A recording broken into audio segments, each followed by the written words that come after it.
Hello friends, वुडानिया education में आपका बहुत बहुत स्वागत है। कैसे हैं आप सब? आई होप अच्छे होंगे, पढ़ रहे होंगे, और नहीं भी पढ़ रहे तो पढ़ना स्टार्ट कर दीजिए, क्योंकि वैकेंसी आगे एक तो आ रखी है। अगर आपको वो वाले एग्ज़ाम नहीं भी देनी है, नज़र आरपीएससी की में भी बहुत सारे एग्ज़ाम्स आने वाले हैं। तो हम पढ़ रहे थे, एक गुणोत्तर माध्य पढ़ रहे थे। हमने जीपी में लगभग क्वालिटी जो प्रॉपर्टी थी वो हमने उसकी कंप्लीट करी थी लास्ट क्लास में। यहाँ हम पढ़ रहे थे गुणोत्तर माध्य। एक बार फटाफट रिवाइज कर लेते हैं। यदि हमारे पास दो संख्याएं हैं तो उनका गुणोत्तर माध्य हम कैसे निकालते हैं कि जो ये मान लिया कि हमारे पास जी जो है वो गुणोत्तर माध्य है, तो ए और बी का यदि हम गुणोत्तर माध्य निकालेंगे तो वो होगा हमारे पास जी इक्वल √a/b। और यदि हमारे पास दो संख्याएं ना होकर बहुत सारी संख्याएं हो, जैसे n संख्याएं हो, तो हम उन संख्याओं का गुणोत्तर माध्य कैसे निकालेंगे? टोटल संख्याओं का गुणा और फिर उनकी पावर 1/n हम करेंगे। फिर हमने देखा था कि हम गुणोत्तर माध्य पद कैसे निकालते हैं। गुणोत्तर माध्य पद हम निकालते हैं कि a और b के बीच में हम ऐसी संख्या इंसर्ट करते हैं जिससे कि वो हमारी जीपी बन जाए। तो यहाँ हम देखते हैं कि G1, G2, Gn तक हमने इसके a और b के मध्य संख्याएं रखी हैं, जिससे टोटल टर्म्स जो हैं वो हमारी n+2 हो गई। और जो जनरल फॉर्मूला है हमारा Tn = AR⁻n-1, उसमें हमने वैल्यू रख के यहाँ से r की वैल्यू फाइंड की है। तो r हमारा आया है b/a⁻1/n+1 = r। फिर हमने एक एग्जाम्पल भी किया था, या फिर हमने देखा था कि चलो हमने r की वैल्यू तो निकाल ली, लेकिन जो हमारा gm है वो हम कैसे फाइंड करेंगे? तो वो था हमारा कि यहाँ से यदि हम स्टैंडर्ड जो है हमारी सीरीज है उससे यदि हम इसकी कंपेयर करें तो है AR and so on AR⁻n into और B है सॉरी। तो यहाँ से हम देखते हैं कि G1 है वो AR के इक्वल आ रहा है, G2 है वो AR² के इक्वल आ रहा है, G3 है वो AR³ के इक्वल आ रहा है। और इसी प्रकार चलते चलते Gn जो है वो AR⁻n के इक्वल आ रहा है। तो जब भी हमारे जितने भी हमको ए और बी के मध्य जो है वो जीएम निकालने होंगे, तो वो हम सबसे पहले आर फाइंड करेंगे, r = b/a⁻n+1। और फिर हम फाइंड करेंगे G1, G2 जितने भी हमें दे रखे हैं। G1 होगा हमारे पास AR, G2 होगा AR², इसी प्रकार Gn होगा AR⁻n। फिर हमने एक एग्जाम्पल भी किया था कि 1/2 और 32 के मध्य यदि 5 गुणोत्तर माध्य हैं तो हमारा तीसरा गुणोत्तर माध्य क्या होगा? a और b हमें दे रखे हैं, यहाँ से हमने r की वैल्यू फाइंड करी है। और फिर हमसे पूछा कि तीसरा यानी G3 पूछा है, और G3 हमारा AR³ के इक्वल होता है। तो यहाँ से हमने इसका आंसर निकाल लिया। नेक्स्ट हम देखते हैं हमारे पास जो हमने समांतर माध्य निकाला था पीछे, और जो गुणोत्तर माध्य है उसमें हमारा क्या रिलेशन होता है? तो वो होता है जो समांतर माध्य है वो हमेशा गुणोत्तर माध्य से बड़ा ही होता है, अर्थात a > g। अब यदि हम देखें कि ये कैसे होता है, तो यहाँ इसका प्रूफ है। A = हमारे पास होता है यदि हमारे पास दो संख्याएं हैं, a और b का समांतर माध्य हमारा होगा a + b/2, और गुणोत्तर माध्य जो है वो होगा √ab। फिर हमने देखा कि यदि हम a - g करें तो ये होगा a/2 + b/2 - √ab। यहाँ से यदि हम इसको लिखें √a, यहाँ से 2 बाहर ले लें तो ये होगा हमारा √a² हम a को लिख सकते हैं, √b² हम b को लिख सकते हैं, और -2 हमने कॉमन लिया तो 1/2 कॉमन लिया तो 2 यहाँ पे आ गया, तो ये हो गया 2 √ab हो गया। यहाँ हमारे पास ये a - b का होल स्क्वायर का फॉर्मूला बन गया अर्थात √a माइनस √b का होल स्क्वायर बाई 2। अब हम जानते हैं कि किसी भी संख्या का हमारे पास स्क्वायर करेंगे तो वो हमेशा पॉजिटिव ही आनी है, पॉजिटिव आनी है तो ये हमेशा ग्रेटर देन 0 ही रहेगा। अर्थात a माइनस g जो है वो ग्रेटर देन 0 है। इसका मतलब है a जो है वो ग्रेटर देन g है। ये जो रिलेशन है ये अच्छे से याद कर लीजिए। इसका जो प्रूफ है वो ज़्यादा नहीं पूछा जाता, बस ये प्रॉपर्टी है जो बहुत सारे क्वेश्चन में हमें काम आती है। a ग्रेटर देन g होता है। नेक्स्ट है संख्या a व b का समांतर माध्य a तथा गुणोत्तर माध्य g है, तब a तथा b मूलों वाली द्विघात समीकरण कौन सी होगी हमारे पास। हमने जो क्वाड्रेटिक इक्वेशन पढ़ी थी उसमें हमने देखा था कि यदि हमारे पास कोई भी इक्वेशन दे रखी है, मतलब इक्वेशन यदि हमें क्वाड्रेटिक इक्वेशन निकालनी होती है तो हम कैसे निकालते हैं, यदि हमें उसके रूट दे रखे होते हैं तो क्वाड्रेटिक इक्वेशन के दो रूट यदि अल्फ़ा और बीटा हमें दे रखे होते हों तो हम वो इक्वेशन कैसे निकालते थे, वो निकालते थे एक्स स्क्वायर माइनस मूलों का योग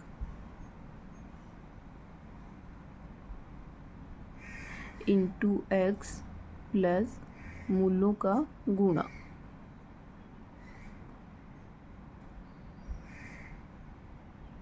ये हमारी क्वाड्रेटिक इक्वेशन होती थी।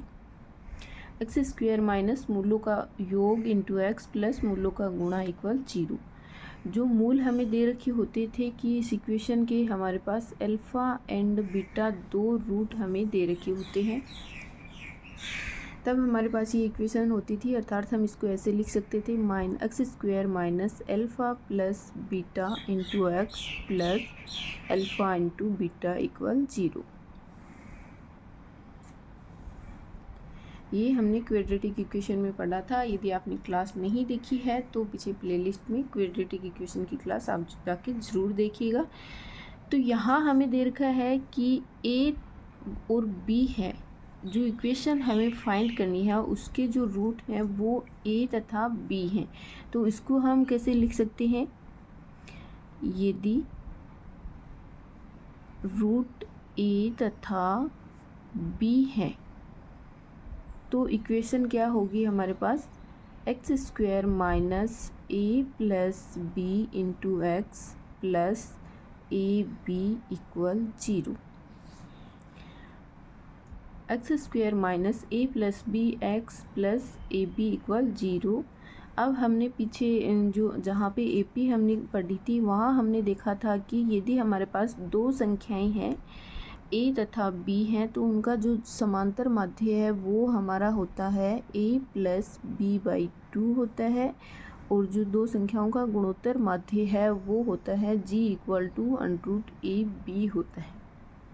तो a और g, a प्लस बी और ए बी का यदि हम स्क्वायर करें तो यहाँ से हमें g square equal to a b मिलेगा। तो a प्लस बी और ए बी की वैल्यू यदि हम इस वाली इक्वेशन में रखें तो ये हमारे पास क्या आएगी, एक्स स्क्वायर माइनस ये इधर मल्टीप्लाई हो जाएगा 2ax plus g square equal 0। ये वाली हमारी इक्वेशन होगी। यदि हमें a तथा b रूट दे रखे हों और a तथा b का हमारे पास समांतर माध्य a है, गुणोत्तर माध्य g है, देन हमारे पास जो क्वाड्रेटिक इक्वेशन आएगी वो होगी x square minus 2ax plus g square equal 0। For example है हमारे पास द्विघात समीकरण के मूलों का समांतर माध्य 7 है व गुणोत्तर माध्य 5 है, तब द्विघात समीकरण होगी हमारे पास। देन a जो है वो हमारा दे रखा है 7 एंड g है वो दे रखे है 5। देन हमें इक्वेशन निकालनी है क्वाड्रेटिक इक्वेशन, वो होगी हमारी एक्स स्क्वायर माइनस 2ax यानी 14x प्लस जी का स्क्वायर देन 25 इक्वल 0। जो हमारी इक्वेशन होगी वो ये होगी। नेक्स्ट है हमारे पास, यदि दो संख्याओं का समांतर माध्य है वो a है और जो गुणोत्तर माध्य है वो g है, तब वो संख्या क्या होगी हमारे पास। तो सबसे पहले हम देखते हैं कि यदि दो संख्याओं का हमारे पास समांतर माध्य व गुणोत्तर माध्य दे रखा है, तो हमने ऊपर पढ़ा है कि क्वाड्रेटिक इक्वेशन बनती है हमारे पास, वो क्या होगी, x square minus 2ax plus g square equal 0। अब हमें ये संख्या निकालनी है कि वो संख्या जो है वो हमारे पास क्या होगी, जिनका हमारे पास समांतर माध्य जो है वो a आ रहा है और जो गुणोत्तर माध्य है वो g आ रहा है। तो संख्या हमारे पास श्रीधराचार्य फॉर्मूला से हम x की वैल्यू फाइंड करते हैं, ये होगी हमारे पास -b, तो माइनस ऑलरेडी है तो ये होगा 2a plus minus √b square minus 4ac g square इस डिवाइड बाई 2a की जगह हमारे पास है 1। तो यहाँ से हमारे पास x की वैल्यू आएगी, यदि 2 हम पूरी इक्वेशन से कॉमन लें तो ये होगा a plus minus √a square minus g square का √a plus minus √a square minus g square. जो संख्याएँ आएंगी हमारे पास वो दो संख्याएँ आएंगी जिनका हमारे पास समांतर माध्य a होगा और गुणोत्तर माध्य g होगा। नेक्स्ट है हमारा कि दो संख्याएं हैं हमारे पास a तथा b हैं और इनका समांतर माध्य व गुणोत्तर माध्य का अनुपात जो है वो m/n दे रखा है। तब हमसे पूछा है कि a/b क्या होगा, या फिर हम ऐसे भी मान सकते हैं कि यहाँ मैंने डायरेक्ट याद करने के लिए पहले भी लिख दिया है कि जो a/b है वो हमारा ये होने वाला है। देन देखते हैं कि हमें दे क्या रखा है कि जो am और जो gm है उसका जो अनुपात है वो हमारे पास है m/n, a/g है m/n है। तब हमें ये वाला जो रिलेशन है वो निकालना है। यहाँ से हम इसको देखते हैं a/m क्रॉस मल्टीप्लाई करें तो या फिर g/n हो जाएगा। इसके इक्वल हम लेमडा मानते हैं, लेट इसके इक्वल हमने लेमडा मान लिया। यहाँ से हमारी a की वैल्यू क्या आई है m लेमडा एंड g की वैल्यू आई है n लेमडा। और पीछे हमने देखा था कि ये a और जो g है दो हो हमारे पास, दो संख्याओं का जो समांतर माध्य व गुणोत्तर माध्य हो, तो जो इक्वेशन क्वाड्रेटिक इक्वेशन बनती है वो हमारी होती है x square minus 2ax plus g का स्क्वायर इक्वल 0, ये वाली इक्वेशन होती है। तो यहाँ हम इसमें a और g की वैल्यू यदि पुट करें तो ये होगा x square minus 2m lambda x plus n square lambda square equal 0। यहाँ से यदि हम x की वैल्यू फाइंड करें तो वो आएगी x equal to 2m lambda plus minus 4m square lambda square minus 4n square lambda square divide by 2। ये हमने श्रीधराचार्य फॉर्मूला लगाया है जब हमारे पास क्वाड्रेटिक इक्वेशन होती है ax square plus bx plus c equal 0 होता है। तो फॉर्मूला होता है हमारा x equal to minus b plus minus √b square minus 4ac/2a। तो x की वैल्यू इसको आगे हम कैलकुलेट करेंगे। तो यहाँ से यदि हम 2 बाहर लें, कॉमन ले, तो ये होगा m lambda plus minus m square lambda square minus n square lambda square. ऊपर वाला 2 से नीचे वाला 2 हमारा कैंसिल हो जाएगा। फिर हम मानते हैं कि ये जो है हमारे पास दो रूट आ गए इस इक्वेशन के, जो ये वाली इक्वेशन थी हमारी, दो रूट आ गए और जो दो संख्याएं होंगी जिनका जो समांतर माध्य व गुणोत्तर माध्य हमें दे रखा होता है वो यही संख्याएं होंगी। तो यहाँ से हम दो रूट आए हैं उनको मानते हैं कि लेट हमारे पास a इक्वल टू तो आया है m lambda plus plus m square lambda square minus n square lambda square. A की वैल्यू तो ये आई है और बी हमारा आया है m lambda minus under root m square lambda square minus n square lambda square. A और b की वैल्यू आ गई हमारे पास, क्योंकि दो जो संख्याएं होंगी वो हमारे पास यही तो होती हैं जिनका हमारे जो ए दे रखा होता है और जी दे रखा तो वो इन्हीं दो संख्याओं का दे रखा होता है, क्योंकि ये जो रूट होते हैं और ए और बी भी हमें जो इक्वेशन है उसकी रूट ही दिए हुए थे, तो ये ए और बी के इक्वल ही होंगी। तो अब हमें क्वेश्चन में पूछा क्या है, ए अनुपात बी पूछा है, तो यहाँ से हम ए अनुपात बी करें तो ए अपॉन बी यदि हम करें और ऊपर वाली इक्वेशन से लेमडा यहाँ से कॉमन लेंगे, इसमें भी लेमडा है, रूट के बाहर आएगा लेमडा हो जाएगा, तो टोटल से लेमडा बाहर आ गया हमारे, ये होगा m plus m square minus n square upon, यहाँ से भी लेमडा बाहर आ जाएगा, m minus m square minus n square का अंडरूट है, लेकिन ये होगा लेमडा से लेमडा कैंसिल हो जाएगा और जो क्वेश्चन में पूछा गया है वो हमने प्रूव कर दिया है कि ए अपॉन बी अर्थात ए अनुपात बी जो होगा वो होगा m plus under root m square minus n square upon m minus m square minus n square, और यही हमें प्रूव करना था। ऐसे क्वेश्चन जो होते हैं वो एग्ज़ाम में डायरेक्ट भी पूछे जाते हैं, रिटन एग्ज़ाम में तो खैर पूछे जाने ही होंगी, बट जो ऑब्जेक्टिव एग्ज़ाम होती है उसमें भी ऐसे क्वेश्चन पूछे जाते हैं। तो इतना सारा करने की बजाय आप ये डायरेक्टली भी याद रखिए, मेथड भी याद रखिए, बट डायरेक्टली याद रखिए कि जैसे भी आपके सामने ऐसा क्वेश्चन आए तो आप उसको जल्दी से कर पाएँ। देन आगे देखते हैं, नेक्स्ट है कंसीडरिंग नंबर इन जीपी। यदि हमें कोई जीपी यदि कुछ निकालना हो तो जीपी में हम टर्म कैसे मानेंगे, मतलब जो सीक्वेंस दे रखी है उसकी टर्म हम कैसे मान के उसको सोल्व करेंगे।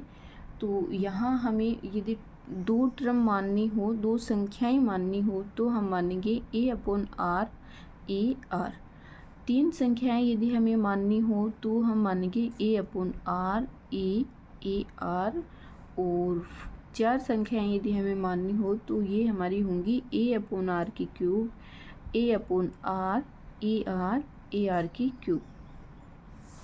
नेक्स्ट है हमारा की प्रॉपर्टीज ऑफ जीपी है कि जीपी की कुछ प्रॉपर्टी होती हैं हमारे पास, कि जीपी के जो प्रथम व अंतिम पद का गुणा जो होता है वो स्टार्टिंग से और लास्ट से जो इक्वल डिस्टेंस पे जो भी पद होते हैं उनका गुणा के बराबर होता है। जैसे कि ये हो गया हमारा प्रथम व अंतिम पद हो गया ए और ए आर की पावर 8 हो गया, इन दोनों का मल्टीप्लाई यदि हम करेंगे तो हमारा आएगा ए स्क्वायर आर की पावर 8 आ गया। ये किसके इक्वल होता है, स्टार्टिंग से यहाँ हम देखें कि इधर से जो दूसरा पद है वो, और इधर से यदि हम देखें लास्ट से तो यहाँ से भी ए आर C1 दूसरा पद है, तो इन दोनों का हम मल्टीप्लाई कराएंगे तो ये होगा A R into A r की पावर 7, तो ये हो जाएगा ए स्क्वायर आर की पावर 8। स्टार्टिंग से यदि हम तीसरा पद लें और लास्ट से भी हम तीसरा पद लें तो A R square A r की पावर 6 होगा, तो ये भी हमारा ए स्क्वायर आर की पावर 8 ही होगा।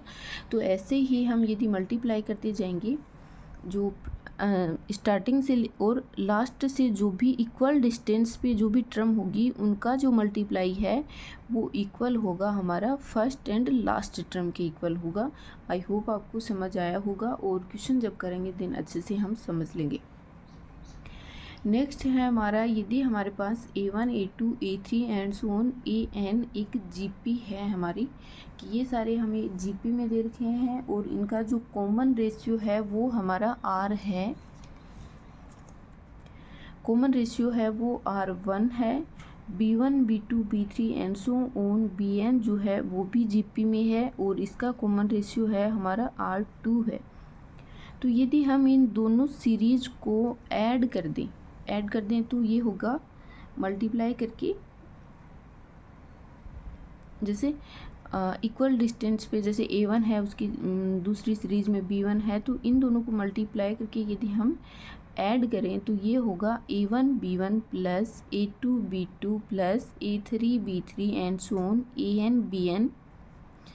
ये भी हमारे पास एक GP ही बनेगी और जिसका कॉमन रेशियो जो है वो होगा R1 इंटू R2। इसका जो कॉमन रेशियो है वो होगा R1 इंटू R2। नेक्स्ट है, यदि हम इस वाली सीरीज में इस वाली सीरीज का भाग दें, मतलब क्रमागत पद के अनुसार यदि हम भाग दें तो हमारे पास आता है A1/B1 plus A2/B2 plus and so on AN/BN है। ये भी हमारे पास एक GP ही बनेगी और इसका जो कॉमन रेशियो है वो होगा R1/R2। ये कुछ पॉइंट्स हैं, आप याद कर लीजिए इनको अच्छे से। नेक्स्ट है